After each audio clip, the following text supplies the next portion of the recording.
दूर तक बिखरा हुआ जीवंत बैंगनी रंग। हम लोग पाम्पोर के बिल्कुल करीब हैं, जो पूरी दुनिया में कश्मीर के केसर कस्बे के नाम से मशहूर है।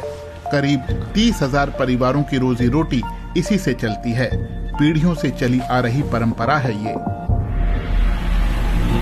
फिरोज अहमद का परिवार भी उन्हीं में से एक है। सर्दियों में केसर की फसल तैयार होने पर बेटी उनकी मदद करती है, जैसे वो अपने माता पिता की करते थे। लेकिन फिरोज को केसर के भविष्य की चिंता है। If we check in post 2002-2003 में देखें तो एक कनाल जमीन पर 1 किलोग्राम केसर उगाती थी, लेकिन इन दिनों 15 कनाल में भी सिर्फ 1 किलो ही निकलती है। अंदाजा लगा लीजिए कितनी गिरावट आई है साल दर साल। It has been declined over the years. उसी मात्रा में केसर उगाने के लिए बहुत ज्यादा जमीन की जरूरत है। श्रीनगर के Indian institute of integrative medicine में भी चिंता का माहौल है। शोधकर्ता नशेमन अशरफ कश्मीर में केसर के भविष्य को बचाने पर काम कर रही हैं। इस पहाड़ी इलाके में केसर सिर्फ एक सांस्कृतिक संपदा नहीं है, बल्कि आय का अहम जरिया भी है। कुछ और कर सकते हैं ना। सिंस लास्ट 13 years, पिछले 13 साल से मैं सैफरन बायोलॉजी के अलग अलग पहलुओं पर काम कर रही हूँ। किसानों से जो फीडबैक हमें मिला है, उसके मुताबिक केसर उत्पादन में गिरावट के 3 बड़े कारण हैं। एक तो अच्छी क्वालिटी का केसर नहीं है, दूसरा कॉम रोट नाम की बीमारी, और तीसरा सिंचाई सुविधाओं का अभाव। 10 साल पहले उन्होंने एक विशाल जीन डाटाबेस बनाकर केसर के 60,000 से भी ज्यादा जीन सीक्वेंसों की डिटेलिंग की थी। लक्ष्य है एक ऐसा पौधा तैयार करना जो जलवायु परिवर्तन से पैदा नए हालात का मुकाबला कर सके।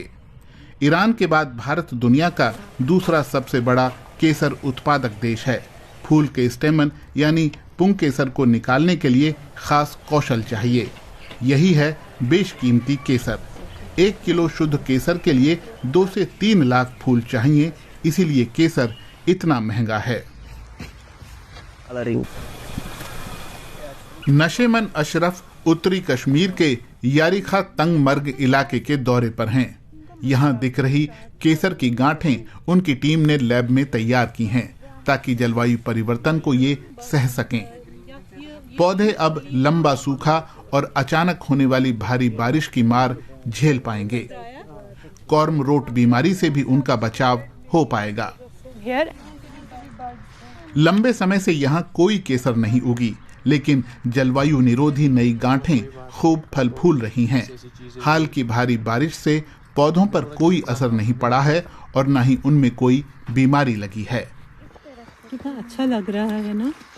परीक्षण खेत में काम कर रहे कामगार भी हैरान हैं।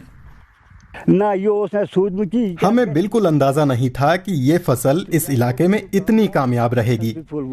ये कामयाब परीक्षण था। फूल भी खूब खिले हैं। दूसरी फसलों के मुकाबले केसर से किसानों को बेहतर कमाई होती है, इसीलिए आसपास के किसान भी यहाँ आकर चीजों को देख रहे हैं। नशीमन अशरफ के लिए ये अच्छी खबर है।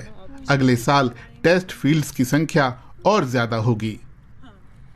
ये कश्मीर घाटी की एक बेहतरीन पारंपरिक फसल है। हम इसे गंवा नहीं सकते। इसे बचाने के लिए हमें हर मुमकिन कोशिश करनी होगी। 2019 में भारत में 22 टन केसर पैदा हुई। उसका एक हिस्सा ही निर्यात हो पाया। इसमें अच्छी खासी वृद्धि हो सकती है अगर पूरे इलाके की केसर